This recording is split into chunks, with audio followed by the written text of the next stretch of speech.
A man getting bit by an alligator and he screams. Okay, quiet. Hey, quiet. Stood out towards me. Ow! No, not an owl. A real scream of pain.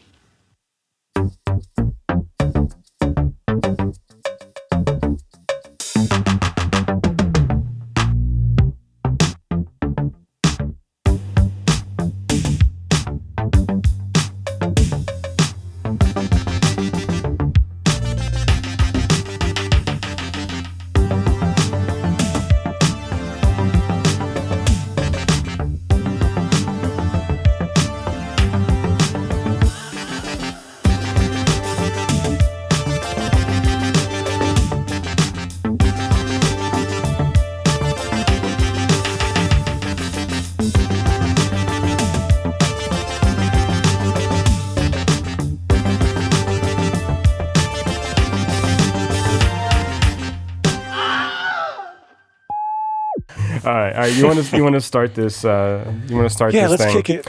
All let's right. kick it off. Let's just like the Black Eyed Peas do. Let's set it off like that Queen Latifah movie. Welcome back, Screamers, to another episode of Mayhem and Magic. On today's episode, we're discussing two new A24 joints, Opus and Death of a Unicorn. We also find ourselves hiding out in the attic to discuss Amanda Kramer's Ladyworld. What's new, Jason? Oh, not a lot. I'm trying to think of anything that I've seen that has been really good that we won't talk about on this podcast. So I think I'll reserve some things. Nothing at all, really. It's just I'm getting prepped. We're getting prepped for DIFF and a season with the Fort Worth Film Commission and reviewing shorts. So going through a lot of it's fun. This is exactly the reason I wanted to do all this stuff. But and so it's exciting, but also a little overwhelming too. Like, I mean, it's one thing to like wish for something, and then it's another thing to actually have to do the work. Right. You mean I actually have to do work for this? That's ridiculous. Like, do people who read books for a living like actually read the entire thing? I mean, like, are you just skim the back flap? No. Look, I have 3 book reviews that I have to write, and yes, I read the entire book. Like, what do you? I mean, do you think that I just like? I mean, come on, man. Like that's offensive. Going back to your I wasn't pointing you out. I mean, specifically, it might have seemed that way, but I really wasn't pointing you. I mean, I guess I don't really like read books for a living because I don't get paid that much for it, right? I mean, it's right. I mean, the editors out there, if you're listening, I don't take offense at that, but you could pay me more. But yeah, yes. I think in general, that's a through line, right? You could just pay me more. It'd be a lot easier, right? Just like no matter what you're doing, you could just pay me more. Yeah, what you're doing it for free, money. Exactly. Just give me that money. Right. What's the I saw like a Charlie Brown meme online, and it's Charlie Brown kind of like hanging his head low, and he goes, some days I just need someone to give me a hug, a cup of coffee, and $2 million. Right. Like, yeah. And I don't really need the coffee or the hug. Right. Yeah, just the $2 million. That would work. Other than that, I've been and then prepping Big Hero 6 stuff, which is the screening we have coming up, which will, by this time this airs, will already happen. So, but if you're out there and you want to see a family film, we'll be showing one in May. Curse of the Were Rabbit, Wallace and Gromit. So I'm excited about that one too. So yeah. Did you watch Vengeance Most Foul yet? I have not. I haven't had a chance to. I kind of want to I don't want to rush through it. I wanted to actually enjoy it. So I have not sat down with it yet, but I'm glad that they're still. I mean, I knew that they had stuff that burned. Their studio burned a while back. Right. And so I'm glad they're back at it. I mean, so that was when I was a kid. Claymation was what I wanted to do. That was the job that I wanted to have. Do you remember Pogo? I don't know. I have very not strong memories of Pogo, but I remember Pogo being a thing when I was a kid. And that, just, I don't know, all of that just was ridiculously intriguing to me. And of course, then we were in middle school, high school, that's when the California Raisin stuff kind of right. jumped off too. So it was, But yeah, I've always been intrigued with being a claymation artist. It was your early exposure to Mr. Bill on Saturday Night Live. Yeah, I never really understood those skits. I just to this day, I'm I'm not sure why those are no, funny. No, they're hilarious though. He gets like punched by like sure, and he just goes, "Oh." And then you weren't like I don't think Davy and Goliath were claymation, if I'm remembering correctly. But that was one you hadn't ever heard of, right? That was the Christian. Yeah. So this was like right, I don't know, right. and it must have been regional. And I have this like flashing light. I've got a tricky monitor for whatever reason's going on and off. But it might have been a regional thing, but they do make fun of it on like. Family Guy and other, and I think Robot Chicken specifically is the one that makes fun of it.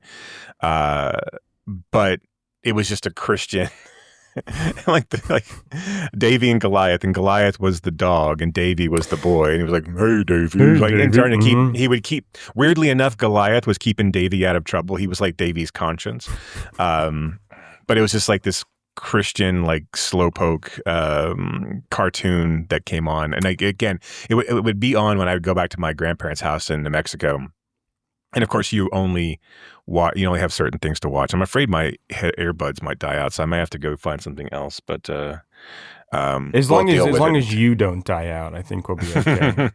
Yeah, okay. Yeah, it's the magic of doing this several days before we publish it, is that we can go and cut parts of those out, right? I mean, people might be asking, well, why don't you cut out a lot of the stupid things that you say? So, but no. Yeah, then the podcast is extremely short. Exactly, so right. What do we then do? It's like, right. no. No. Does anyone want a 5-minute podcast? I mean, maybe. Right, maybe. But anyway, back to, I did want to again, sort of stress that, yes, DIFF is coming up, and by the time this comes out, it will probably be going on. But keep your ears tuned to this parish, because we will be providing a plethora of coverage, reviews of films, reviews of the festival, like nightly recaps, but also interviews and conversations with filmmakers, actors, and anyone else we can wrangle, frankly. We're just going to talk to everyone. We've got a wild slate coming up, so it should be buckle your seatbelts, I guess, and strap yourself in, because it's we're going to be doing it. If this is the stuff that works for you, then it'll work for you. Okay, so can we just talk a little bit about A24 before we talk about these two movies? Yeah, of course. Let's do it. Because I mean, when was the last time that a studio kind of had its own shorthand? I mean, like when you say, oh, it's an A24 film, and there's something you expect immediately just by hearing that, right? I mean, I can't remember. I mean, other than maybe Spielberg's Amblin or DreamWorks or. I mean, I think there were studios that were known for things, right? I mean, I think if you looked at Canon, that was known as, Carol Cole was looked at. I think New Line was looked at, from a house of, but I mean, they were still putting out, there wasn't anything that was like this kind of myopic in output, right? Right. I mean, maybe Canon is the one that really is like, and then there were obviously like smaller ones like PM Entertainment and things like that, where they were just made for like direct-to-video boobs and bombs movies, right? But I guess I mean like on a more elevated scale. And then too, like, sure. Like, did you ever, like, when you saw like the Canon logo pop up right before a film, or you knew it was a Canon film, you knew thematically what to expect, but did you always know sort of aesthetically what to expect? Not necessarily, no, because I mean there were a lot of things like Canon obviously would do like some things like Mark Carrico would and do things like Terminator 2 and things like that. There would be elevated high dollar things as they started to get out of that. And yes, so yeah, no, you guys kind of just knew you were in for an actioner, but not you didn't have that same sort of like you said, you didn't have that same sort of constant aesthetic that was a through line through all of these films. And I feel like that's what we get with A24, right? Is that we kind of have this expectation of a certain kind of aesthetic, and I'm not even sure that I could completely define that aesthetic. I mean, it's like when people like know that it's a David Lynch film, right? Or like they know it's an Amanda Kramer film, but you can't, right. You can't quite like really, but you know, kind of like, you know, what to expect. You have some like hallmarks. And is A24 then maybe getting like a little high on their own supply? Yeah, I'm putting one of my earphones. Sure. But yes, I think that they are, because I think they're just coming down to earth, right? I think that the more popular they get, the more of a thing they become. I think the more they're putting out, right? I think at a certain point you were definitely going to start seeing some misses more often than not. Yeah. They're not as picky with their output, and I think they are kind of riding those laurels that existed beforehand. And I just feel like the stuff that's come out really as of late has just been middle of the road, and and not even really large swings, right? There just seems like, right. And it also seems like the bigger budgets that you get, which I don't necessarily know for Opus what the budget was. I mean, I can't imagine it was ridiculous, but you've got, and the names you have aren't commanding $20 million a picture. Right. But for something like Death of a Unicorn, you have to figure there's something there, right? You have to figure that's probably a $50 to $60 million film, if not more. Yeah. And then it's just, so I mean, it feels like one of those things where like you wish they would stick to trying to find. Wait, no. So the budget, what I'm finding on the budget for Death of a Unicorn is 15. Oh, really? Well, yeah. Okay. Well, whatever, man. Then fine. Whatever. I mean, they're making the films that we profess that we want to be made. Yeah. I just feel like, at the budget we want to be made. Sure. Right. True. Right. No. Good point. Good point. No, but I feel like we are then just kind of constantly being fed this, like, I think what's missing, right? I think what's missing is the need to have like your finger on the pulse and to be kind of progressive and edgy with your themes and your messages. And I feel like this is really where they're falling apart. Like, I mean, I feel like, and maybe it's unfair of us to constantly ask them to, but I do think that they're presenting these films as some sort of message. Yes. And I don't think that there's a lot of there No. when we talk about when we see these films, when they come out. I mean, it's specifically these two. And the ones that do, I think, like, Problemista and Earth Mama, which I'll keep constantly going back to, which were not promoted, which were completely dropped. I would say, their hits are probably still more than their misses. I still think, Love's Lies Bleeding. I'm trying to think of all the ones that came out, the ones that they had last year. I saw the TV Glow. Right? Yeah. So, I mean, like, I still think that that it's still a studio to be watched, but man, yeah, I do feel like the idea that everything that they put out is gold has gone. And again, I don't feel like they have a good, like, Opus gets killed, right? Opus gets released and it's and they don't. I mean, they give everyone a free ticket and it's it's fine. But like, even like I don't really feel like they pushed Warfare. I haven't seen Warfare yet. Yeah. And I feel like it's going to be gone from the theaters almost immediately. I just feel like they're choosing the wrong ones to champion, especially in the sense of Death of a Unicorn, which I understand there's a spectacle, you've got some star power to it. But like, if you want to be a prestige studio, be a prestige studio, right? Right. And if you want to garner the attention that Neon garnered with Anora, right? You want to be that studio that breaks through, wins the Best Picture Oscar, can have that on your mantle. It's weird that we keep getting these kind of, like, I don't know, just one-offs that really, really, truly just don't hit. And I think Death of a Unicorn is, I mean, both of these, like, Death of a Unicorn to me is much worse. Because Opus just is such a nothing burger of a film that like it's I just don't know what to do with it. I here's the thing. And I do want to talk about both of these kind of as individual films and sort of by themselves, but I think that they are both, frankly, I think they're both bad. Because I think that they are so mediocre that I find it like offensive. Do you know what I mean? Like I find them to be just so like middle of the road and nothing going on and nothing even being attempted, that it's just worse than if something was bad but like fun. Well, I think that's specifically with Opus, right? Yeah. I have no idea what that movie is trying to say. And it clearly wants to say something, but it doesn't, it says nothing, right? So I don't really know. To me, I think Opus is a better film because I can just ignore it, right? You mean Death of a Unicorn is a better film? No, I think Death of a Unicorn's worse because I think the commentary from Death of a Unicorn is so poor. It's so poorly done. And also, this is what happens with A24 too. Their success has then led all these other studios to then kind of pick up, right?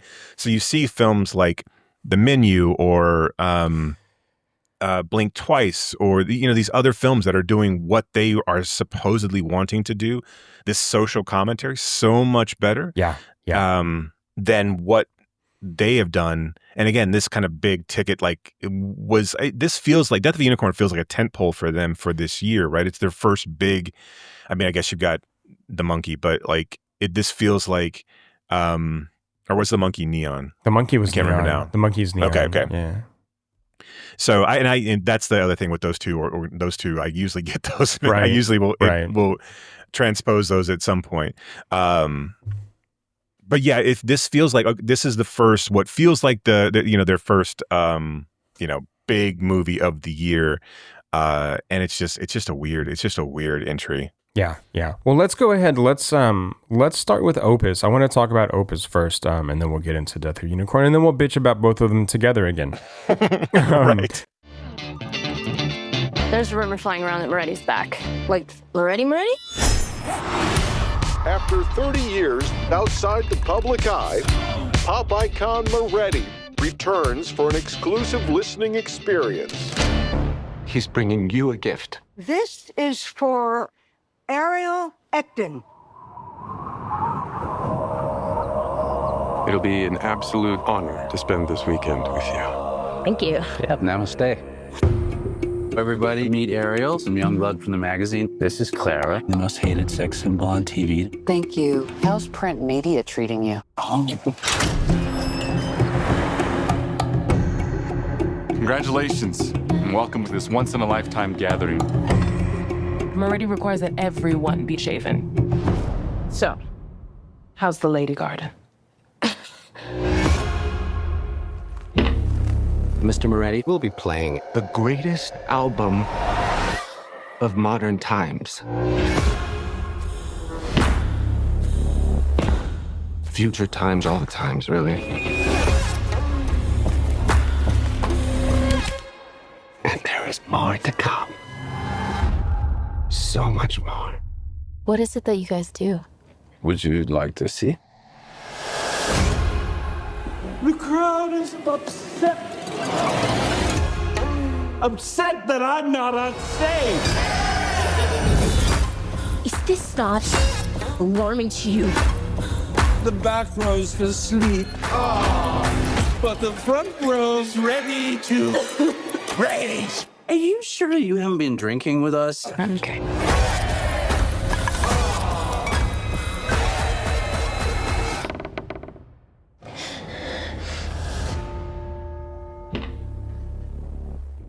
What the fuck is this? A writer travels to the compound of a pop icon who disappeared years ago. Surrounded by his cult of sycophants as well as a group of fellow journalists, she soon discovers his twisted plans for the gathering. So, for me, this is a bad version of a Willy Wonka movie, right? It's just a bad version of that. But I mean, this guy is meant to be that kind of Willy Wonka character, right? Bringing these people in who got kind of like magical golden tickets, right? And Ayo Edebiri is sort of like the Charlie character, but it's not mean enough. And all of these characters are fucking cardboard. They are just like, there is nothing with any of these fucking characters. Like the entire movie, I'm going to go on a little rant here. Sorry. Yeah, no, go ahead. The entire movie, I'm like, when are they going to tell us why Ayo Edebiri is there? Right? We understand, like, not nearly enough, but we understand why the other guests were invited. Right, the the publisher of the magazine, the DJ, the whatever, but we don't find out until the very fucking end in an exposition dump of why Malkovich wants her there. And I'm like, that would take one line of dialogue between the two of them at fucking dinner, and then it tells me like, oh, okay, this is interesting, and then like the twist at the end makes so much more fucking sense instead of just coming out of nowhere. That just irritates me. I don't think they could have saved the twist at all. No. I'm not saying they could have saved it. I don't think it ever makes sense, right? No, but at least you understand why she was there and what his plan was for her, right? As we get to the end, instead of this like, villain like monologuing at the end, right? And like, here was my plan. Right. This felt so much like a less interesting version of the long leg speech too. Like it was just like none of it made the whole point of the trip makes no sense whatsoever. I mean, like, and also the entirety of Malkovich's journey. If we take this idea that he is this pop star who has gone into reclusion and then comes back out so that he can, exact revenge on 5 people that have wronged him slightly. But we never, see, that's the thing, like, we never even get to see or hear why, or how they slighted him, right? Like, I mean, so again, like, going back to this, like, Willy Wonka sort of construct that I see this movie kind of, like, trying to function in, we all understand, like, why these kids get punished, right? I mean, we get it, right? I mean, like, sure, Mike. It matches up, right? Yes, right. Because we have Oompa Loompas, right? Yes, so the Oompa Loompas, if we can't get the picture, the Oompa Loompas will give us the story, right? But they'll give us the morality of why what's happening is happening. Right. Which is a brilliant construct. Yes. No, I love it. Even in a film like Midsommar, right? We understand why these people are sort of like picked off like one by one, right? And here we just like. For everyone comparing this to Midsommar, go fuck yourself. Wait, were people actually doing that? I think there were people that were like saying that they kind of go into this Midsommar type cult. I was like, dude, don't even breathe those two films. Don't even speak this name in the same breath, right? Because they are so wildly different in quality that it's an insult to talk about Midsommar in the same stance as Opus, right? That's fucking stupid. That's awful. This movie was fucking garbage. It was, but I think it was just more angering because it really, as I was sitting there, I wasn't necessarily bored. I just kept waiting for something to happen, and then when what happens, like why didn't this just follow the formula of Willy Wonka? I know, right? Like why don't we see? Like here's the thing with this start, because we all start off with. Like Malkovich is this huge. This is like Willy Wonka meets Get Him to the Greek, right? He's this huge star, right? Yeah. That everyone loves his music, right? So there's no real downfall ever for Malkovich. There's no real reason. Like Willy Wonka goes into hiding because people start stealing his candy ideas, right? Yeah. There's no reason for Malkovich to go into hiding. And there's no real mystery other than he's just gone. Yep. So when he comes back, he's still beloved, right? Yep. Like we see everyone singing his songs. And here's the other thing I have, my biggest problem with this movie is that one, either get someone who's good at doing the songs or don't play them, right? I mean, it's one thing, like, I think one of the things that would have been really interesting about this movie. Are they trying to make a joke there? Maybe. Yeah. But I think one of the things that would have been really interesting to do with this movie is that when everyone's listening to Malkovich's songs, to just kind of play white noise or to play like, and so you would fill in the gaps. This is like Henry Full, right? We don't ever see the poem. Right. So we don't ever know how mindless and stupid that the music is. Yeah. The biggest moment that this movie fails is like all of these sycophantic like media people sitting in a room listening to this music and Malkovich doing these ridiculous dances, which again, I think Malkovich is horribly miscast in this. Yes. Right? I don't, and I, talking about his career and like where he's at the moment, we talked about during the Hackman episode about like where Pacino ends up, right? I think Malkovich is in that spot now too, where he's like a level below Nicolas Cage in regards of like, this guy can be a serious actor, but like no one gives Malkovich Mandy or Color Out of Space or anything that's like, toothworthy for Malkovich to do. Like when he was so good and In the Line of Fire and like Of Mice and Men and like, but he's, and even like something like Burn After Reading, but I think he's stuck in that like mode of where he is just this kind of, I don't know, like a goofy danger, right? I mean, there's no real, but now there's no teeth to it. Now that we've seen that, there's no real sinister, notion out of this. I think Nicolas Cage actually would have been a much better person for this role. I think he could have like added a level of true fear in this role. And it's one of the things like when you talk about Blink Twice, like why it makes like Tatum so good, right? Because you don't expect, like we expect Malkovich to take it up to the rafters again, like, and then come down and be kind of like jovial and silly. He's just not threatening anymore. Right. And like, so I think, and then also then when you put him in the outlandish outfits, which some of them work and some of them don't, but like when they're specifically in that listening party scene, it's so bad. And like, again, this idea that when we get to the slights, so he brings these 5 media people, like it's supposed to be this like kind of, he sends out gift baskets to the invite to come out for his new album coming out. And all of them come out, they're all in this kind of, and they all start to go out to this compound and it's this kind of cult type where all these people are living with him. And then they start getting knocked off one by one. But again, in true not Willy Wonka fashion, one, it's not interesting how they get knocked off, right? Because it's not really like, it's not really one by one either.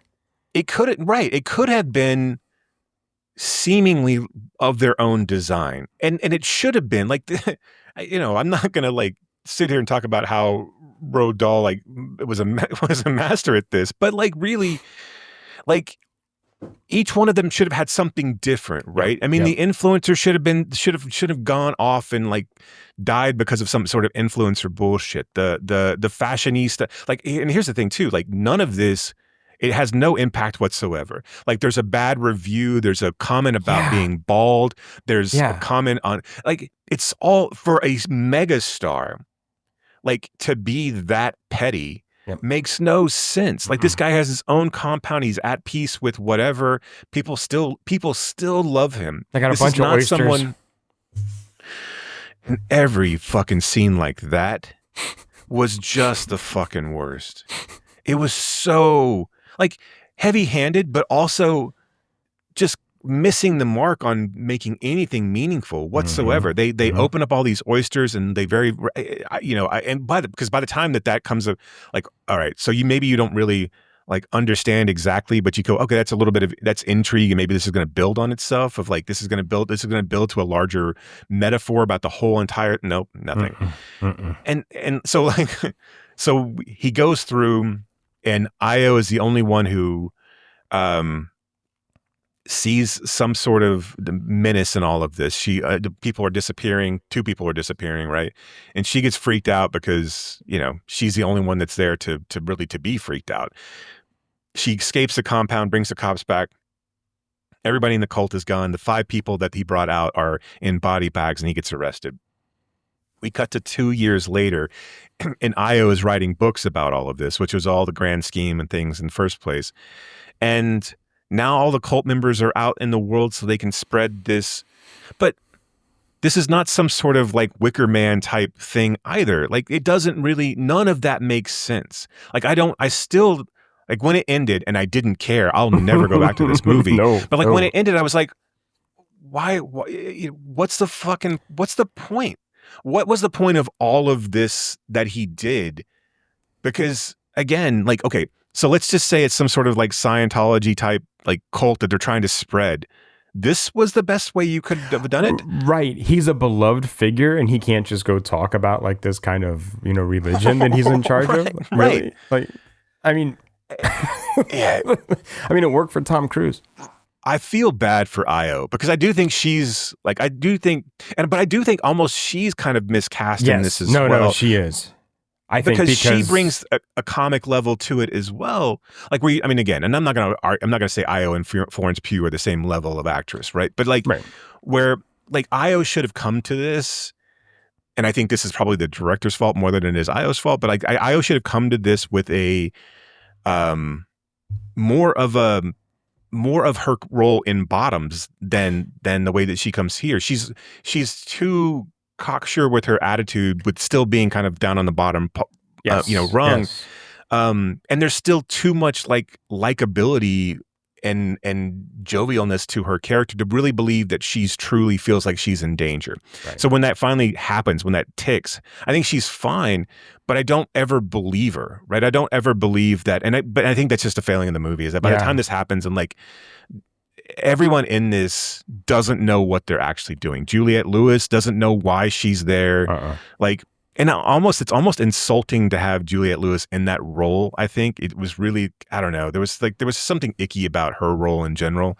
And then, the main magazine producer, the main journalist at the magazine. I mean, he's fine. He was fine in White Lotus, and he's been in a ton of other things. But But again, you don't give them anything ever to do. And then by the time we find out what they did to Malkovich, we don't care. It's just tossed off. Like we don't really, like you couldn't have shown me like what they did. Right. The first person that gets killed, I couldn't remember who the hell they were. Nope. I know. I was like, wait, which guy was that? What happened? He's getting a massage and then he gets stabbed in the back. And I was just like, and that's the other thing too, is like this movie wants to be gory and weird and like to keep you on your toes. But the only thing that ever really happens that keeps you on your toes is that guy gets shot with the arrow. Right. And then that's completely dismissed as well. Like there's not ever any sort of menace other than just people looking weird and behaving kind of odd. Like they all eat from the same loaf of bread. And it's just like, and they put on this stupid puppet show. Like it's just, it's so about bad. Billie Holiday. Right. and like, I mean, are you trying to draw a parallel or, I mean, but it doesn't work. So I think on paper, I think you can see there might be something there, but in reality, man, this was just garbage. Mm-hmm. And I want to go back to something about Ayo Edebiri because I do like her. And I think she's fine in this. I think you probably like her a little bit better than I do in this film because I don't buy her as a journalist for one fucking minute in this film. Because if she is, she's a bad fucking journalist. I mean, like she just does not seem like good at her job at all. No. It's a weird, the whole thing is just weird. The whole thing just really kind of reeks of like, I have an idea about a reclusive pop star. I kind of want to make a Willy Wonka story. And it was greenlit without any sort of actual backing or actual script being read. So just going to put together this on the fly. Right. And I think this had a $10 million budget. Right, which I can see. I mean, like I said, I don't, but this is a movie that like, I mean, this movie doesn't exist a year from now. Like no one's going to talk about it. I don't think it exists now. It really doesn't. It really doesn't. But here's the thing about one of the things that was like really frustrating me is like this movie stays in theaters longer than Hell of a Summer, which I wanted to see, didn't go see it the first weekend, and now is it not gone. In theaters anymore? I mean, it's like one in the area and it's completely gone. It's not playing in anywhere like really close in Fort Worth. I think it's at Arlington. But really? It's bonkers to me. Like one, why are you releasing that horror film in the middle of April? But then why are you just killing it? Like, why couldn't you have given Finn Wolfhard a little bit of press? Because it got actually decent reviews, right? It was, I mean, like it was supposed to be fun. And I was just like, this is so ridiculous. Like I wanted to go see it, last night, and it was just like, yeah, well, no, it's completely done. I didn't realize it was gone already, because I mean, Death of a Unicorn's been out a hell of a lot longer than that has. Right, and I don't know I don't know who the studio is that put out Hell of a Summer, to be honest. That's what I was looking at. And I know it, but I mean, like, why we continually talk about? It's a neon film, isn't it? Yeah, maybe. Yeah. We continually talk about films and theaters. I know that. How hard is it for theaters to advertise what they have on the screens? Yeah. Like, what's taking up your screens? Like, what's filling your seats that you can't play Hell of a Summer? I know you got Sinners coming out, but I mean, like, but still, like, I know you had. I mean, so you had Drop. There were a few things that came out, right? There were a few things that were like, but you can't tell me that you can put Hell of a Summer in your smallest. I mean, like, no one's going to see Stone White anymore. Right. And also, I don't know who's going to see Death of a Unicorn at this point. I mean, like, I'm not saying that. I keep hearing that they want to keep things in theaters longer and longer, but Novocaine's already out on streaming. Right. And Novocaine, Working Man is already out on streaming. And again, I don't necessarily know. I didn't see Working Man. I didn't see Woman in the Yard. But I mean, they're already out.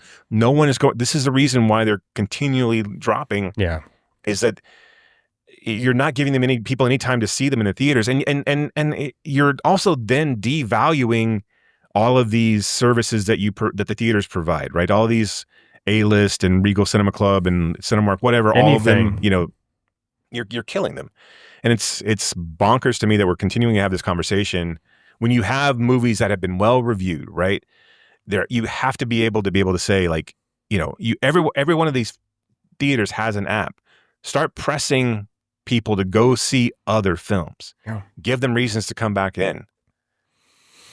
I mean, hell, if nothing else, like, give discounted tickets to Hell of a Summer. Like, not every movie has to cost the same. Right. I mean, not every theater costs the same. So, like, not every screen in the theaters costs the same. So, fine. Give me a discounted ticket so you get people in to see Hell of a Summer, because all you really give a shit about anyway is when buying popcorn and sodas. So, like, and popcorn buckets, right? Yeah. I wonder, what was the Hell of a Summer souvenir popcorn bucket? What? It was Finn Wolfhard would just feed you popcorn. He sat with you. I would have bought that one. That's what I would have bought. Okay, well, let's go ahead and talk a little bit about Death of a Unicorn then, and we can get back to, like, then the rant once we're done with that. Right. Ridley? Are you okay? It kind of felt like it was showing me something. I get this feeling I don't think we're supposed to be here.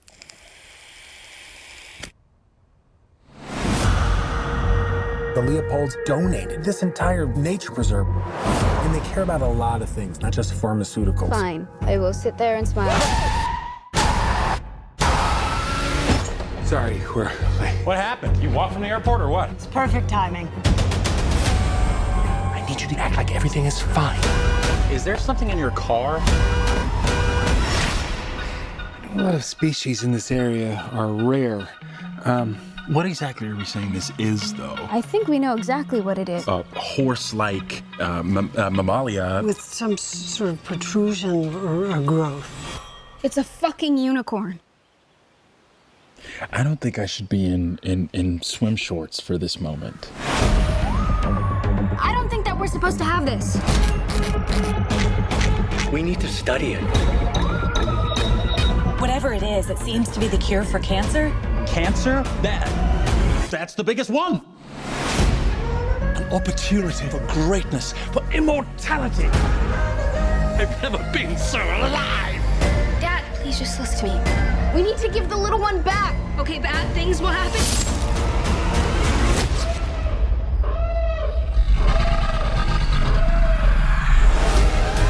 There are two of them? They're gonna kill us. I'll do whatever I have to take care of you. You'd retreat in the face of opportunity.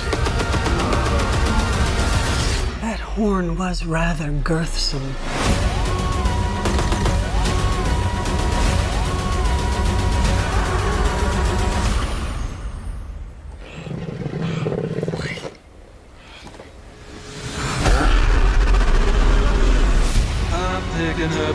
Vibrations. Here's hoping we kill Bigfoot on the way home, huh? So a father and daughter accidentally hit and kill a unicorn while en route to a weekend retreat where his billionaire boss seeks to exploit the creature's miraculous curative properties. Either way. Yeah. This is, I mean, speaking of cardboard, right? The characters in this are just so one note. And like, I don't like rich people, but the message here is so slight that it like almost doesn't exist. Well, it's such broad strokes, right? Yeah. I mean, like, and I know this wasn't made this year, but in a year where we're seeing billionaires burn the world to the ground, right? You can't come up with anything more toothy than a morality play where greed is going to kill you. In fact, this would have been much more interesting had it have played out where this was actually a death of a unicorn. Spoiler alert, the unicorn doesn't actually die.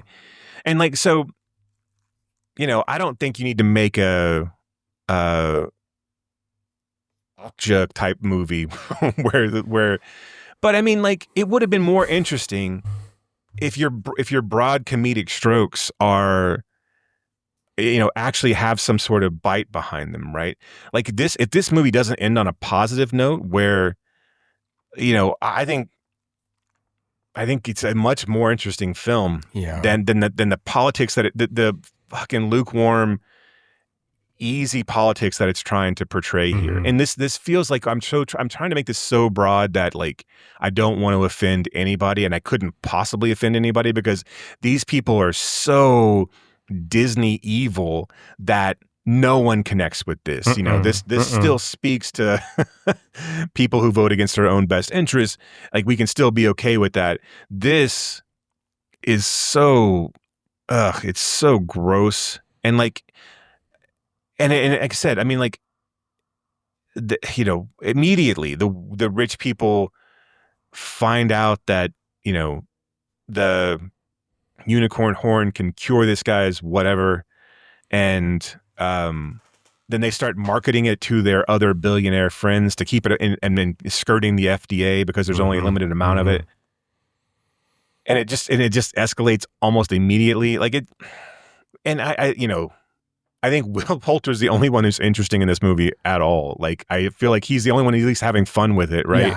Yeah. And I think I liked his, like, at least if all the messages that we're supposed to get here, the guy who kind of skirts the line of like billionaire liberalism, like this kind of like, you know, bleeding heart rich. Yeah. But still at the end of the day being loyal to the money is the one that actually makes the most sense to me.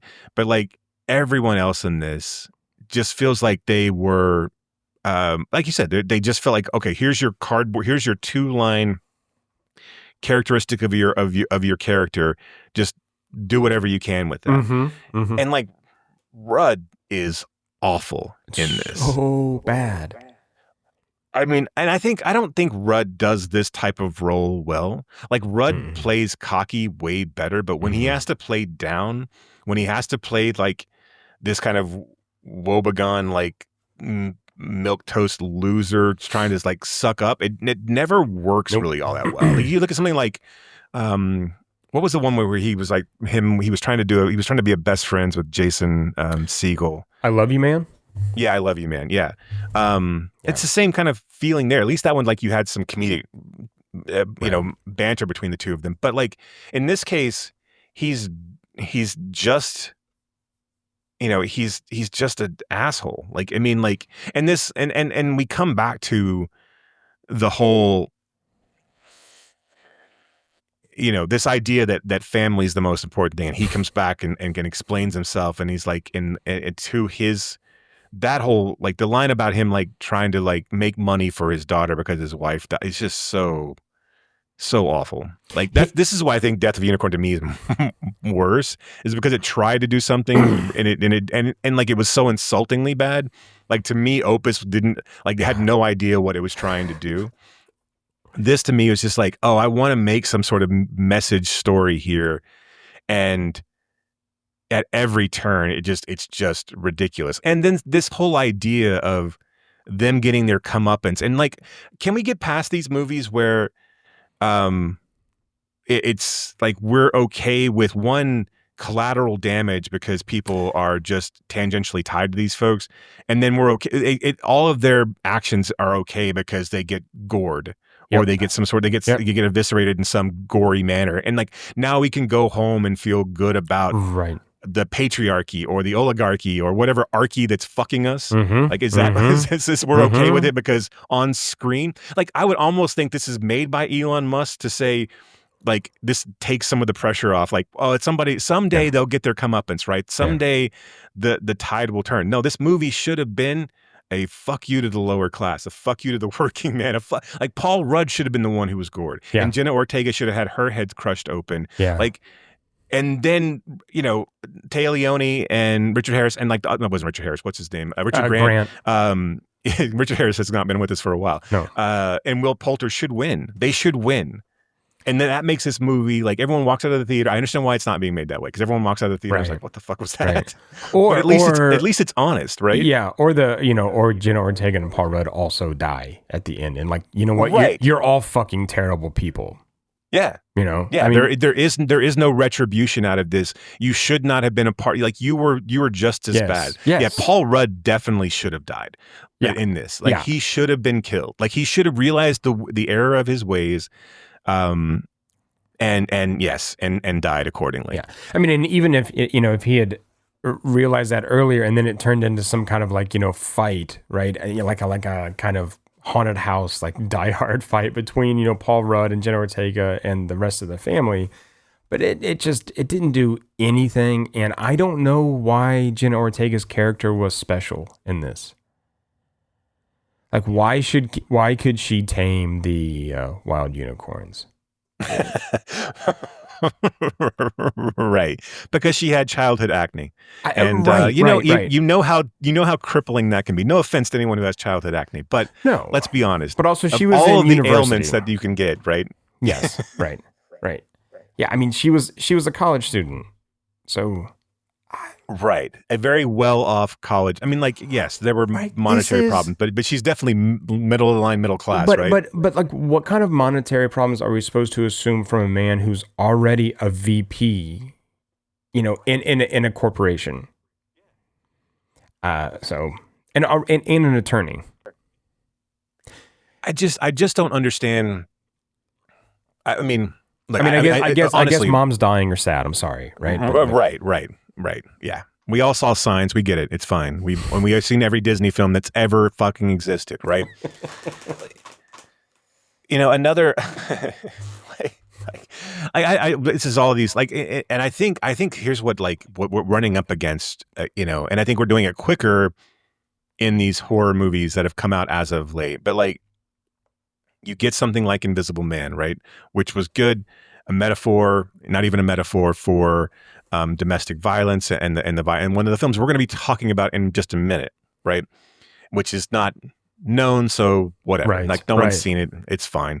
But then you talk about then you start to make all of these films some sort of like underlying trauma film, right? I mean, Wolfman comes out and it's generational trauma, and I'm not saying that films don't need to have messages, but I do think if you're going to make it, like, if you're going to make Death of a Unicorn, just make a fun carnage film, right? I mean, just make this be the monkey. Make this be, we've discovered some mythical creatures. You don't have to have, like, and then follow the formula of Die Hard and Alien and like, where there's some corporation that's trying to, that's always been trying to hunt them down, or make this Harry and the Hendersons, but like really violent, right? Where you've awoken and you've unleashed this ancient, dive into the backstory that you're talking about in the tapestries, with the tapestries, right. One, go back and show us some of that, and then if you don't, like, let's start there, right? Let's start this movie with we're back in historical times and the unicorns are wreaking fucking havoc, and then we accidentally run one over and we've got to, now it's gremlins, right? Now we have to stop the unicorns from, like, who gives a shit? Who gives a shit about your toothless political messaging? Especially if you don't want to, because you don't have anything to say. No. So stop making this boring ass movie that's trying to preach to everyone and trying to win everyone over and making the most simplistic statement you could possibly make. It's just fucking, it's insulting. And like it shows because this movie just, like, one, it's not doing well, but it's also just, it just fucking sucks. Yes, it does. To put it simply, it just sucks. So this is like going back to something you said earlier, is like, yeah, these studios are making the films that we are asking them to make within that like 20 million budget, but we didn't ask them to make shitty films that cost $20 million. I mean, Jesus Christ. Like, I don't know. Yeah. It's, and again, like, know what you have, right? Know who you are. Like, why I would love to sit in an A24 boardroom and ask why this one over Problemista. Right. Like, why didn't you release Problemista to a larger crowd? Why didn't you really press Love Lies Bleeding like Neon pressed Anora? Yeah. Because to be fair, Love Lies Bleeding is a more interesting film. You think like, so? I don't know. Like, more. I would say it's equally on a different plane. Let's put it that way. Yeah. I was just trying to be provocative. I gotcha. No. So, I like that movie a lot. But I don't know that I compare the two. Like, well, sure. I think Love Lies Bleeding is trying to do something different, right? I don't think it's concerned nearly with the level of like verisimilitude that Anora is, and right. Agreed. But what I'm saying is, I guess you have these things that are in your pocket, right? You have these directors that could be like, who's thinking of Sean Baker, right? Like, as the guy who's going to come out and win the Oscar here, like, yeah. And if something like Anora can get the recognition and win, I don't think this is like a Shakespeare in Love type situation, which clearly Shakespeare in Love was bought and paid for. Right. And I don't think really Shakespeare in Love really did anything for the industry. But if the industry is paying attention, you've got Everything Everywhere All at Once, right? You've got these films that like should be leading in the next wave of like American independent cinema. And you have studios that are primed to do it. But this feels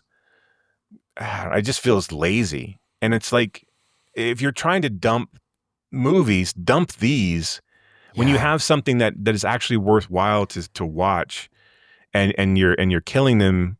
And like Earth Mama I don't even know if it has like a release on Blu-ray on A24's site. I don't think it does. Right? Yeah. I'm not sure Problemista does either. And like, why isn't everything that's coming out of your studio, like, why isn't it getting that treatment? Like, if you don't believe in it that level, then why are you doing it at all? And I can't believe that you don't believe in those two films, but you believe in these two fucking films, or whatever else that they're like kind of pimping on their website now. But again, I haven't seen Warfare, so I really can't speak to it. But like, why isn't, so on the heels of Civil War, why aren't you pushing Warfare harder?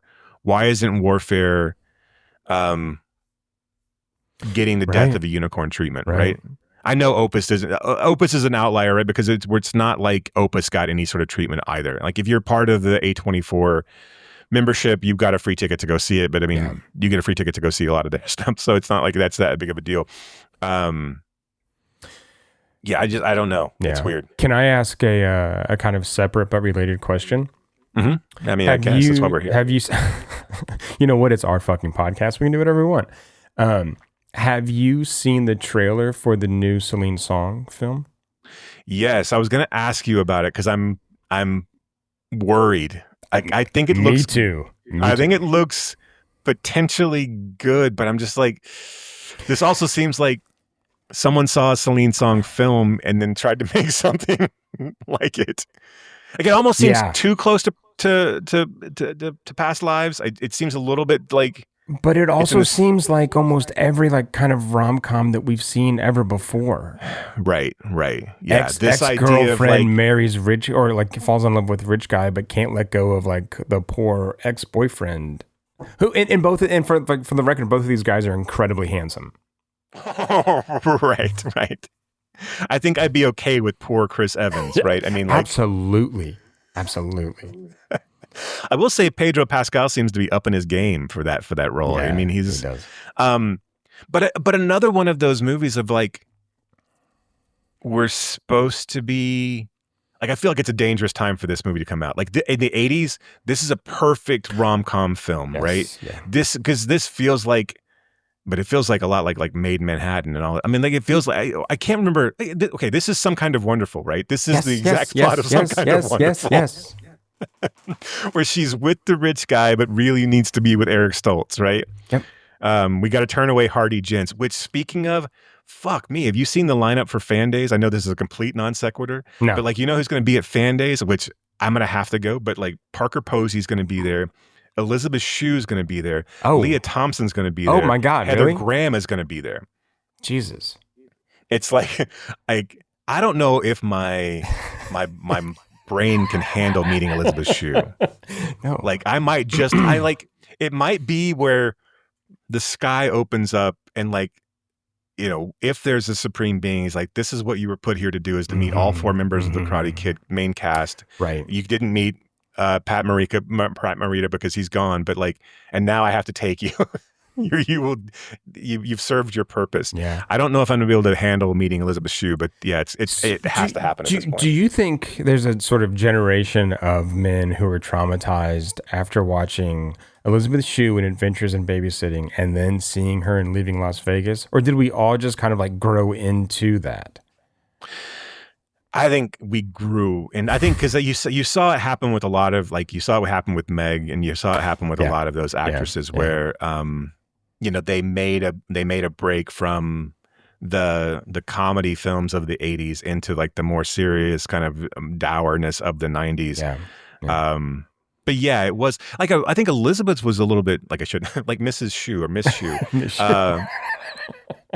I don't want to get too familiar.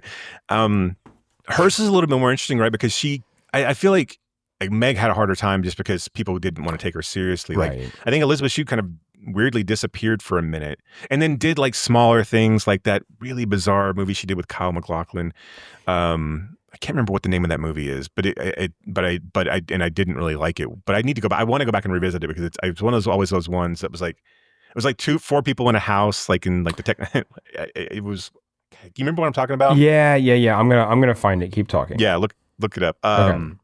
But then she did smaller things and then kind of like really popped with Leaving Las Vegas. And Leaving Las Vegas was such a moment, right? It was just like it was that movie was just kind of that year was the one that was being talked about. And of course, Nicolas Cage wins the Oscar for it. But it starts with a T. I can see the box art for it. I think Woody Harrelson was in it too. And there's like another female. And what was it was after Leaving Las Vegas, right? Yeah, it was after Leaving Las Vegas, yes. Oh, boy. Oh, she was in City of Angels? Wow. Wait, Elizabeth Shue was? Oh, that's right. Yeah. Let's see. And it wasn't Tuck Everlasting. It wasn't Tuck Everlasting, a very early do you remember Alexis Bledel. Do you remember when it was? Trigger Effect. Oh, it was Trigger Effect. Okay. Okay. Yes. Okay. All right. I knew it started with a T. That was very exciting for anybody who's listening to this podcast because no one saw that movie either. No, I remember that film. I just couldn't remember the title, and because I remember Dermot Mulroney in it. Or yes, was the other dude. Or was it Dylan wasn't Woody McDermott? Harrelson. It was Dermot Mulroney. Yeah, it's Dermot Mulroney. Speaking of Woody Harrelson, have you seen all these stupid Salesforce AI ads with Woody Harrelson and Matthew McConaughey? Yeah, they're just so. I mean, I don't fucking care. Aside from the content of the ads, is this not the weirdest like pseudo A-, B+ listers doing this? Like shilling for a major ERP AI thing that like, and I love the conceit it was just that they like the live guys next door to one another. I know. that they just happen to like cross paths all the time. Right. But it's no different than all of these guys who were shilling for crypto. Oh yeah. Yes. I mean, yes. True. Or online gambling, right? Yeah. We've lost all integrity whatsoever at this point. Absolutely. I mean, and they're showing their faces doing it. Before you just get their voices, right? Now you actually see them in these ads. And also, like, this is all for just investments, right? Like the average Joe is not going to buy, and like the people who are making a decision at companies, right, are not looking for McConaughey Harrelson ad. This is all to get people to recognize that Salesforce is a thing and that people will invest in it because they now have commercials, right? Yep. So it's all just a scam built upon a scam built upon a scam. Yeah. And look, I mean, I guess get your bag, but like, how much money do those guys need? That's the thing, right? They don't need that money. And like at what point you're just kind of like continuing to prop this up, right? It's just sort of like this never-ending circle where, you know, McConaughey does it, and then like next year it'll be DiCaprio or I don't know. Right. Yeah. And it's to what end? Like, I mean, how much marijuana do you need to buy? He has to grow his own, right? Right. Yeah. He definitely has to grow his own. Yeah.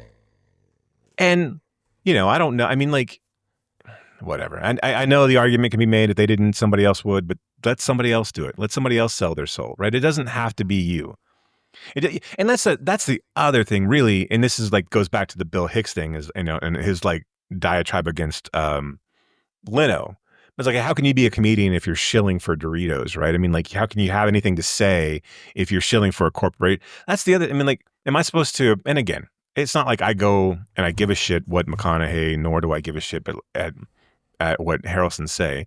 But like, I'm not, you know, McConaughey, when he shows up at, you know, I don't know, maybe I'm digging myself a hole. No. When he shows up at Uvalde, right, and is like passionate about, like, how am I supposed to take you seriously when like you've sold your soul? It's just for a different fucking demon, dude. Like you care about one thing, but you don't care about another. And I'm not saying you have to care about every fucking thing. You don't have to champion every cause, but have some integrity. You are supposed to be an artist, right? You've also made it to the upper echelon of your art. Stop doing this shit. You don't need whatever you think you need. You don't need that money. Let somebody else sell out, because it's embarrassing. No. And this idea that we're supposed to be like, they're the new, you know, whatever, PC and Mac, like, it's so weird and dumb. And like, I don't know. It's just so weird that they're doing it. It's crazy to me. But this is the system that we live in, as we continue to say, right? This is what capitalism does, and this is how you're supposed to act within it. You're supposed to keep getting more and more so others can't get it, you know, so that you maintain whatever status you think you have. And again, it's like I was saying earlier this week, it's like Shepard Fairey advertising Hublot watches, right? Or being sponsored by Hublot watches. So this guy who's a street artist, who's a punk, right, and is now like, I wear $20,000 watches. Shit, more than that, really? Man. Well, I'm just, yeah, I know, but I mean, I was shocked at how much those watches are. Oh yeah, and like, I don't know, they kind of suck, but whatever. Yeah, no, but you're right. Yeah, you're. I mean, it's how do you make that? I mean, is it, you know, especially Fairey, right? Who comes off and makes his entire name off of the back of Obama, right? I mean, look, Andre the Giant, I guess, early enough. No, right. I would argue that, and again, I know this is a weird rabbit hole for us to go then take here. I would argue Fairey's the least interesting of those guys. is from a pure artistic standpoint. It's funny to me that when you watch Exit to the Gift Shop, that Ferry is then also lambasting Mr. Brainwash, because what the fuck did you do, dude? Right. Like, you had no variation in your art. It's just, aside from the amount of times you posted it. Yep. And then I'm not even saying he's a bad artist. I mean, I do think he's made some iconic images, but I don't necessarily know, like, I mean, it's just, it all just seems so. Well, and anything that he has, I think, gained real fame from has been appropriation. He has done his own original, like, etchings, and I think he's done some woodcuts, kind of still in that graffiti style, or still in that kind of like, street art, kind of mixed with pop style. But everything that people know him for, everything that he's made money from, is appropriation. Yeah. All right. Well, let's talk about a good movie. Yes. Oh, I'm so glad that you liked it. I love this. I was kind of worried. I don't. Look, I'm always confounded by Kramer, but like in the best way possible. And I think the IMDb rating on this movie is criminal. They are so mean. Criminal how this movie is only reaching the wrong audience. If it's reaching an audience at all. But I can't imagine being in a world where things like Hereditary and things like Midsommar and these independent horror films that truly have something to say, that, and I'm not saying that Hereditary is this great message film, but like, but have a genuine level of dread, a genuine level of social consciousness. I can't. Why isn't Ladyworld reaching those people? Yeah. And if it is, why are those people then shitting on, like, because you read these these reviews and it's like, I watch art house horror, and like, no, you don't. Like, no, you don't. No. Right. You watch Terrifier, and no disrespect, right? Right. It's fine. It's fine to like but look, Terrifier, I mean, Terrifier is not saying anything, right? No. It's not. There's no commentary in Terrifier. It's just about different ways that movie we watched DIFF last year, In a Violent Nature. The movie's not saying anything, right? No. It's just a pseudo clever spin, right? It's okay to have films that are horror films that are just fun killing sprees. But like I make this I think like Ladyworld to me speaks way more to Speak No Evil than and things like Starve Acre, and like in a world that those films exist, why isn't Shudder picking up Ladyworld? Why isn't the audience for those films that like Speak No Evil, not the the Danish version, yes, Starve Acre, all these kind of like The Witch, all these films that are gothic horror and folk horror. I know it doesn't fit neatly into that genre, but in a world where like all of these movies like VHS can get made over and over and over again, there's a place for Ladyworld, and it boggles my mind that everyone who's seen it on IMDb it's got a 3.5 rating on IMDb. Yeah. That is criminal. It should not have it. I would argue that this is a fucking masterpiece, but I can see where you wouldn't necessarily love it, but at least it has something interesting to say. And if nothing else, the women who are in it, the young women who are in it, are so compelling and so good that it's almost impossible not to be taken with them. It's crazy. I don't want to be dramatic, but it looks like we're trapped. I mean, can we even find a way out? We're still shaking a little bit, aren't we? What if our parents aren't coming to rescue us because they need someone to rescue them? Is that possible? That everyone out there is in so much trouble, but we're in the worst trouble because we're in here alone.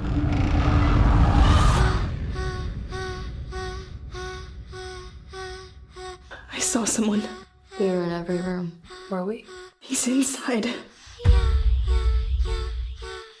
He knows there are girls here. I'm not playing that game. What game? Whatever it is you're doing. There is no man. I know what he's thinking. She's brainwashing them. I know what he wants. You are a bad leader, and we were never friends. We hate you! We hate you! We hate you! We hate you! We hate you! Olivia! No one needs to be in charge when everyone has a knife.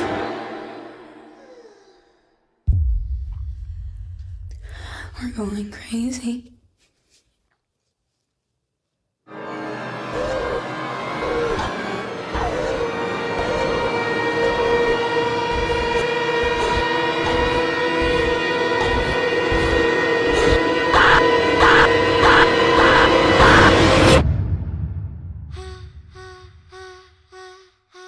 So here's the quick IMDb logline. 8 teenage girls become trapped in an endless birthday party after a massive earthquake. The girls' sanity and psyches dissolve as they run out of food and water. Yeah. I mean, like, and ultimately, like, the plot doesn't matter, right? No. This is not a movie. No. This is not a movie with. If you're looking for a movie that has a horror film that has, and I think this is almost a disservice to call this a horror film. I get that why you have to put things in to packages and genres and things like that. But this is not a movie that has a succinct beginning or end here. This is a very chaotic, very loose Lord of the Flies, right? I mean, like, for on its surface, right?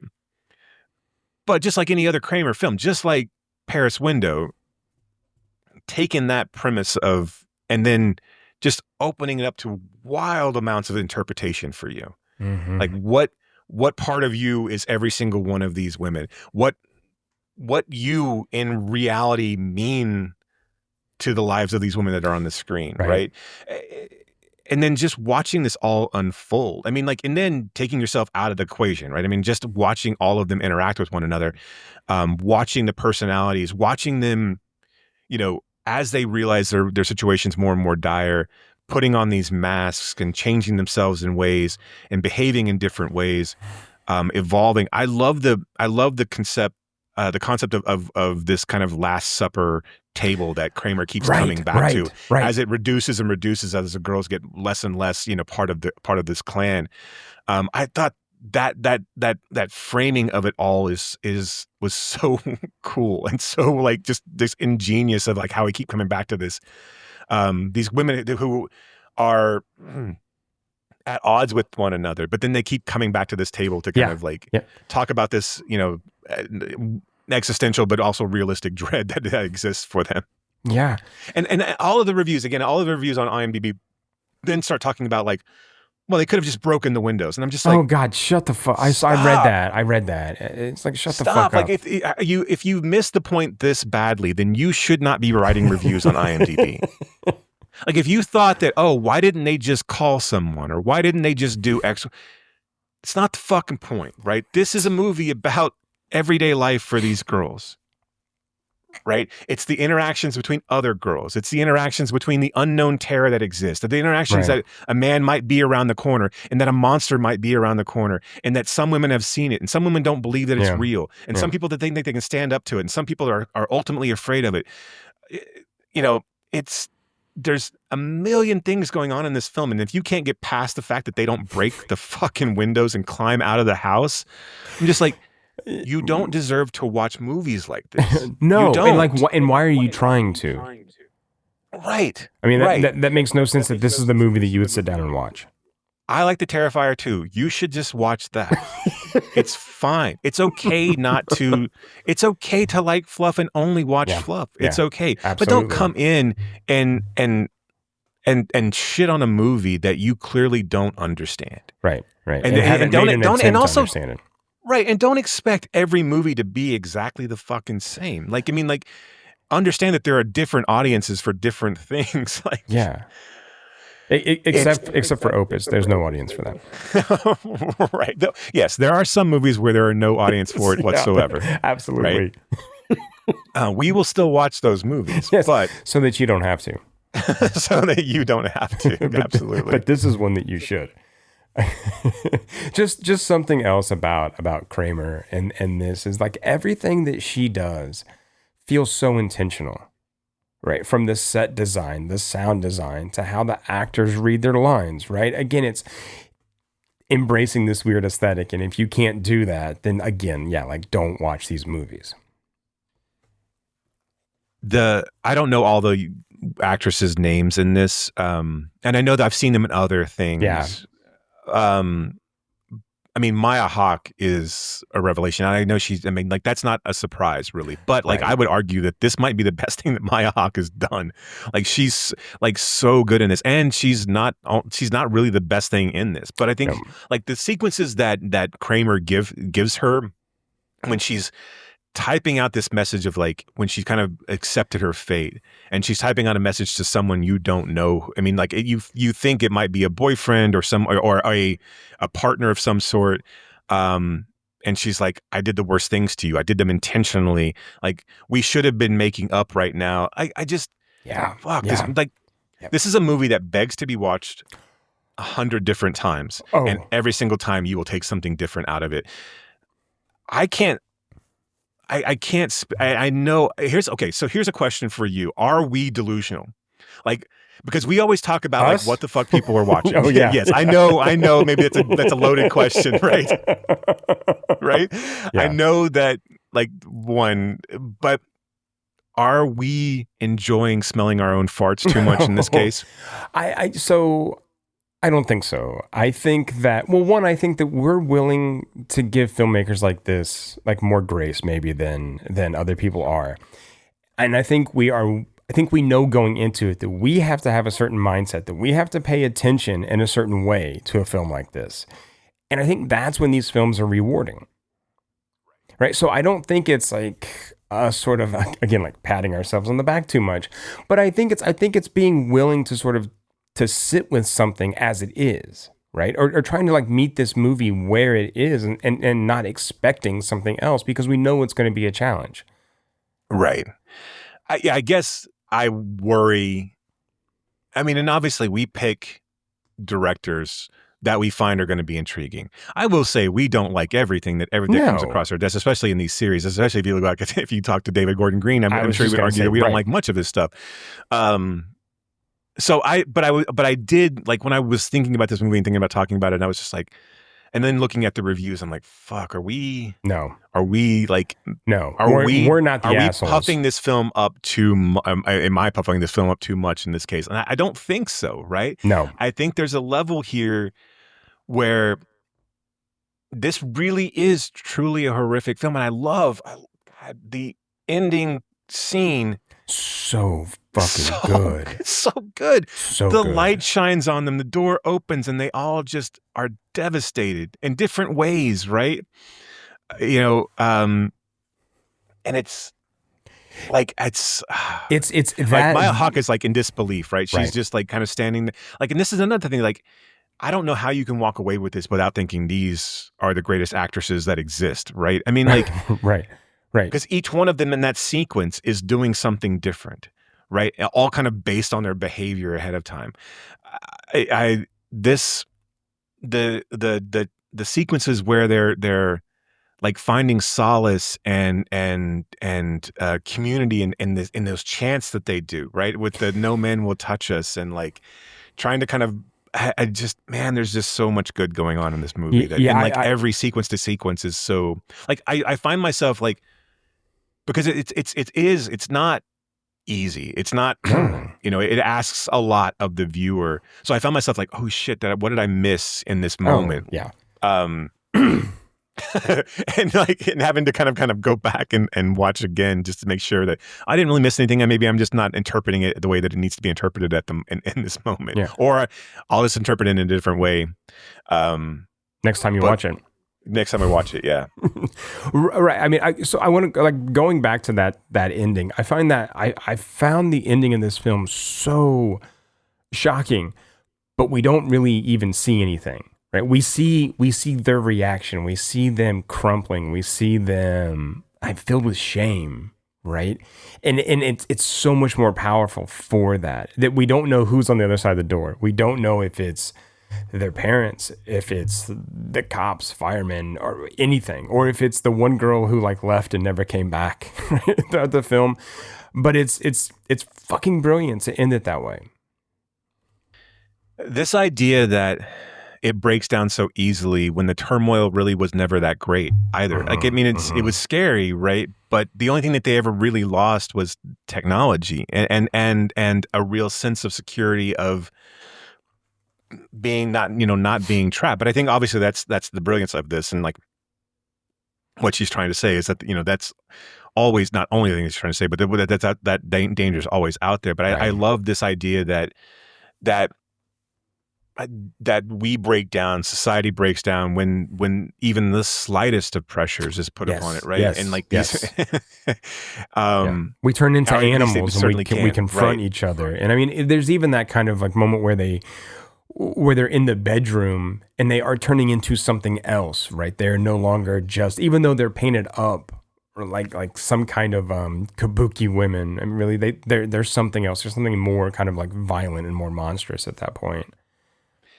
The scene that really struck me this time watching it through, and I forget the character's name, but it's the girl with the like the kind of ponytails. She's in the sweatshirt. She's at the beginning talking to Molly, the girl with the doll. It's Ariella Barrere, but I forget her. I forget her character's name. But Olivia. When she's going, yes, thank you. She's going to the washing machine and she's like takes her socks off and she's like freaking out about how dirty she is and like just like. Man, that's rough. She's like just trying to get this like dirt off of her feet that are covered in socks, so they weren't like. And that's the other brilliant thing about it is like she was walking around in socks. It wasn't like she, so again, the dirt showing up underneath the clothing. There's just so many layers to this, right? I mean, like, and also like, and it's layers that I will probably never be able to pick apart because I'm not female either, right? Because when is it Dolly or Molly, the one who's got the doll with Dolly? Okay. Mm-hmm. She's dealing with an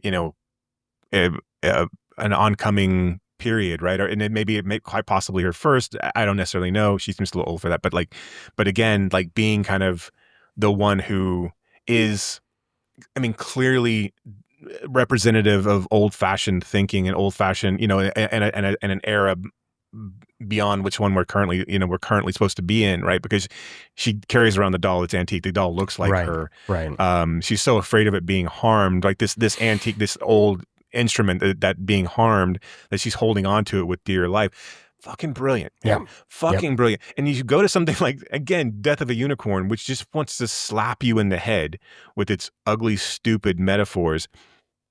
that are so cliche, they're not even metaphors anymore. Right. Like, what are we doing here? Yeah. What do I understand? I understand that this is not ever going to be populist entertainment. I get that. But for fuck's sake, like, why have we completely lost the avenue for this to be a thing? Yeah. Like, have we completely lost the ability for us to lift this up? Yeah, the world is terrible. I don't know what to tell you. Right. It really truly is. And the fact that this film, and I know that there's a boutique Blu-ray release of it, and I'm sure it had, but you can't find it anywhere else. Right. The fact that this film is not in the mouths of more people is, I mean, because I've gone past this era of like where I like to where I was young and I wanted to gatekeep all the shit that I thought was cool to myself, right? Yeah. Like I felt, I didn't want to be a poser, but I liked having, back pocket movies you could pull out and say, oh, this is how this. You want to know how I'm cool? It's because I can know this thing, right?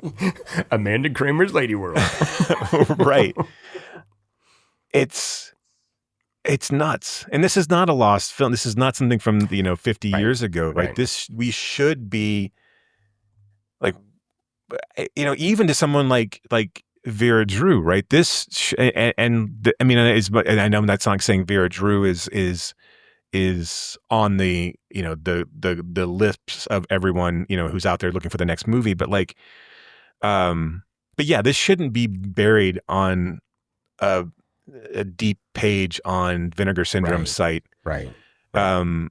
This shouldn't be like Paris Window shouldn't be broken up into commercials on Plex to watch for free. Right. And look, kudos to Plex I guess I don't know what all of that entails. But why aren't these at some sort of Gotham or awards or like American Independent? I don't even know what all the awards are, but like, is there not a place for this to exist? And why is this not a Fantastic Fest or a fucking Telluride or like right. Where did it premiere? Do you know?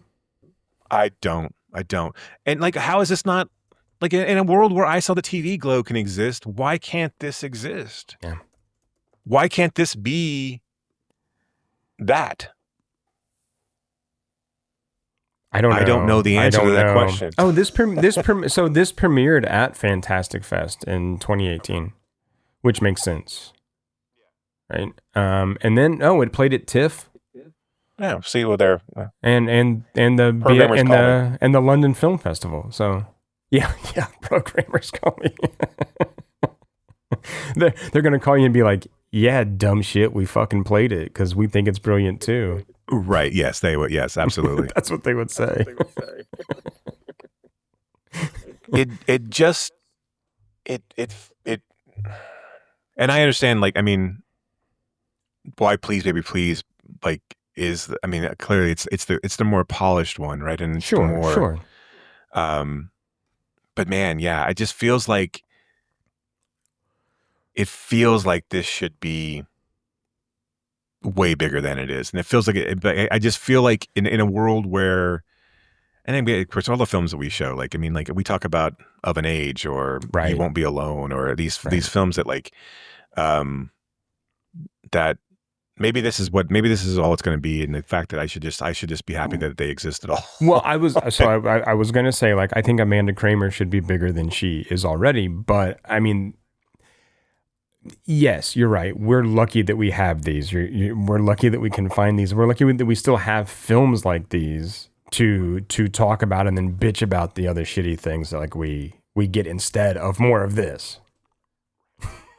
At least we have this, right? And I'm not. And that's the other thing. Like so, if we look at something like Opus, right, where you could have released something like this. Look, I understand that this is going to and does get a lot more hate than Opus ever will. Opus will sit in a middling, like level of nothingness forever, right? Mm-hmm. And people will forget that film. They'll go, oh yeah, I was in that one movie. Just like they go, oh yeah, Gene Hackman was in that one movie with Dan Aykroyd where they were, That's a good comp, yeah. And I was in Half Price Books the other day and I saw Loose Cannons on VHS and I was like, yeah, I'll just leave it here. Just leave it here for somebody else. Someone else needs that. Yeah, it's just, I would rather the studios take big swings, obviously, right? Yeah. And again, if you're gonna dump something like Opus to the theaters, and again, I have no idea. I'm assuming Ladyworld. At least Opus got a full, and I'm sure that had to do something with Malkovich's contract or something like that, where it had to play certain places. But like, if you can dump Opus in 500 theaters, you can dump Ladyworld into 500 theaters, and I fucking guarantee you, Ladyworld did not play in 500 theaters. Oh, absolutely not. Like let's see, Cleopatra Entertainment had North American rights for a theatrical release, and so, but I have no idea if it made any money, like, at all. That's too bad. It deserves to be seen. It does. I mean, I think she deserves to be talked about, and I know she's got a new film coming out that has played fairly well at the festival, so maybe she'll be talked about more. Maybe this podcast will elevate her to the status she deserves. If we do anything, let it be that. Let us do that. And I don't. Yeah. Won't even take any credit for it. Just a little bit. It's okay. Just a little bit. Okay. Yeah. I mean, a cameo role in the next movie. I just want to be in the liner notes. Right. Thanks to Brock and Jason. That's it. That's all I want. Just somewhere in the background. Yeah, maybe in her next film, if she added a Wilhelm scream in there, like right before someone says, like if someone just says, "Why does?" and then there's this Wilhelm scream in the background. That'd be such inside baseball. That'd be right, but I'd love. Yeah, that'd be awesome. We could die happy just for us. Right. And Seeing you know Elizabeth what? Shue But and then having that happen. Here's the thing: we would tell people about that, and they'd go, "Who's Amanda Kramer?" right. Like, yeah, I'll fucking tell you who Amanda Kramer is, you motherfucker. So her next film we'll be doing is Please Baby Please. Right? Yeah, which is a film we have talked about a number of times, and I am excited to talk about it again. Yeah, same. And I have not seen that one enough. I mean, I've seen it a few times, but like I really I kind of let it wash over me when I watch it. For the most part, like for when I put it on. Yeah, why isn't Ladyworld on Mubi? Like, why the fuck? Right. I don't know why, because look, I think Kramer's films would play really well next to like Kit Zwahar's films, right? I mean, especially one like this. I don't know why it's because that's Please Baby Please was. Yeah, and I think they distributed Please Baby Please. Music, if I'm not Box mistaken. did. Oh, no, that's right. Okay, thank you. Yeah. No. But yeah, so I don't know why Ladyworld and Paris Window aren't on Mubi. What the fuck, Mubi? Come on, get your shit together. Yeah. Listen to us. Yeah. So I don't know. Anything else on Amanda Kramer? No. On Ladyworld. I mean, we're going to more. continue to talk more about Amanda Kramer. Yeah. So. No, I mean, avoid the other two if you must, if you haven't already seen them. But yeah, avoid the other two. Oh, Opus and Death of Unicorn. Opus and Death of Unicorn. Yes. Avoid Give Me Pity and So Unreal. Why would you? And also avoid G20 if you can. Dude, because that was so bad. Like, what's the guy's name who's married? Fuck. I think he's married to Jennifer Grey. The guy who's maybe he's not married to Jennifer Grey. I can't remember his name now. Anyway, that movie's I'm sorry that I made you watch it because like Anthony Starr, is that who you're talking about? No, not Anthony Starr. The other guy, the bald guy, who's on like Marvel's Agent of S.H.I.E.L.D. or whatever, and in the Avenger movies. I had his name. I normally would know it, and I can't. It's not Clark Gregg, is it? Clark Gregg. Yes. Okay. Thank you. Okay. Yes. Yeah. He's married to Jennifer Grey. I don't know. Maybe he's married to somebody. He's married to somebody who's like out of his league. I was going to say, like, if he is, good for him. Who's he married to? Are you pulling it? No, on my no, okay. I wasn't. We'll just assume that he's married to Jennifer Grey. Do you remember the TV show that was on for very long called It's Like You Know? Yes, I watched the pilot the other day. Actually, oh really? Yeah, because it's on YouTube. Oh, and I just happened to come across it, and yeah, I had forgotten that Jennifer Grey was in it. The whole premise, really not kind of behind it. One of the premises was that Jennifer Grey wasn't recognizable because she had gotten a nose job, and then she was playing herself. Right. I had a huge crush on AJ Langer, and like that, like she's amazing. Like looking in that, she's a bombshell in that show. Yeah. And then of course, what's his name from Wyatt Stallforth films is Whit Tillman's film is in it, and I like him a lot too. It was a weird show. It was a weird show. Weird. It was a weird show. It's too bad that it didn't last. I know. But back to G20, I was hoping, and look, I'm all for Viola Davis, actioners, right? I do think that there is a an audience, and I do think that there is a place for women actioners, especially when you talk about the Women King, right? And I don't think Viola Davis is the problem with G20. I just think the entirety of the premise of G20 is just so stupid. Yeah, just all and of it.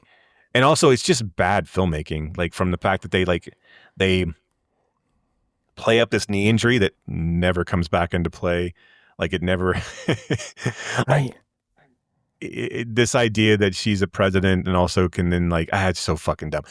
But anyway, Clark Gregg should be embarrassed of some of the lines that he said. Like they're so as much as heavy-handed as Death of a Unicorn was, there were lines that were like, oh, here's why this thing is bad. And just live, laugh, love type platitudes that are just awful in that movie. So bad. Yeah, Anthony Starr, I think, is I really like him as Homelander. I think he's done some funny things. Like he was in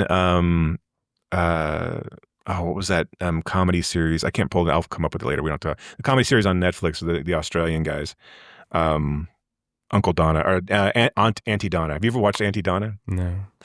It's almost at a level of too crazy, but I'd be interested to hear your thoughts on it. Okay. It's so off the wall. I really like it, but it's so off the wall. And he's in one of their episodes, but G20 was just indicative of direct to streaming bullshit it's fluff. Fucking horrible. Right? It's horrible. I was wooed by Viola Davis on the poster looking badass. And I thought, okay, maybe this is going to be interesting, and lo and behold, it was not. Yeah. And I mean, look, I'm willing to sort of give Viola Davis a fair amount of time. But that movie sucked. It was so stupid. It was so bad. It was so bad. I'll never get that time back. Well, one step closer to death, my friend. Yes. One step closer to death. Frankly, it can't come close enough, soon enough. I'll never get that time back is our biggest review of Why Does a Wilhelm Scream on iTunes. That's right. Weirdly, a 5-star review too. So. Right. 5 stars. I'll never get those 2 hours back though. And I don't even want them back. That's how much I enjoyed it. Don't give them to me. So, all right. So, anything else we need to get to before we sign off, Jason? No. I think we're good. I think we've. I'm looking forward to Please Be Please and whatever else we decide to talk about. Hopefully, I would like to talk about Sinners next episode because I think we can fold Sinners in with our DIFF recaps and stuff, and maybe drop if it comes around. Okay. Like I've heard good things about Drop, so I'm gonna try to get out to see that before we dive into DIFF, and I think DIFF is gonna I think DIFF might actually kill us this year. So I think I think so. Or because also we have a signature screening that exact same week as well, so I'm not sure. No shit, I'm just like, how are we? Yeah. And I can't cancel all my classes. I can cancel some of them, but I can't cancel all of them. Just bring them along. It's a field trip, kids. I would. And look, they're college students, so, they can go out and cause whatever kind of trouble they fucking want. It's fine. I will say that it looks like DIFF is a lot more popular this year than it was last year. I do see there's a lot more waitlist tickets at this point. And so I think that's a good thing. I'm really excited. As much as I'm nervous about it, not nervous, but I'm nervous about the logistics. The logistics and the endurance that's going to require, the stamina that's going to require. But outside of that, being exhausted at the end of next week is not a problem for me. And then I think it'll be a whirlwind. I think it'll be really cool stuff for us. And I think if you're listening, there'll be some interesting things that we have coming up on the slate for the podcast as well. So you're going to probably hear from some really interesting filmmakers about their films. So excited about that. We hope they're interesting. No, I'm kidding. Yeah, we'll try to make them interesting, right? I hope they can. We're going to ask the exact same questions. Interesting. Right, we're going to ask the exact same questions that everyone else asks, but we're going to do it in a manner in the way that everyone else does it. Yes, yes. They all ask what their favorite colors are, don't they? Right. We're going to ask what their letterbox top 4 is every single time. Let's see. I've got the questions right here. Last 4 digits of your social. Right. Mother's maiden name. And have you ever listened to Why Does the Wilhelm Scream? And are you familiar with Why Does the Wilhelm Scream? Okay, so keep your ears open for all of that. And until then, thank you all for listening. And keep screaming.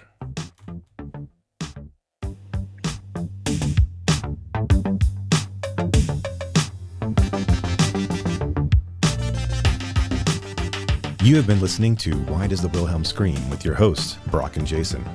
If you liked today's episode, do us a favor and rate, review, and subscribe in whatever application you use to consume podcasts these days. You can reach us by visiting whydoesthewilhelmscream.com. If you are in the DFW area, we would love to see you at a Fort Worth Film Club event. You can learn more about those and find a full schedule at fortworthfilmclub.com. And you can learn about my foundation and how we are trying to foster the next generation of film lovers at realhousefoundation.org. That's REEL housefoundation.org.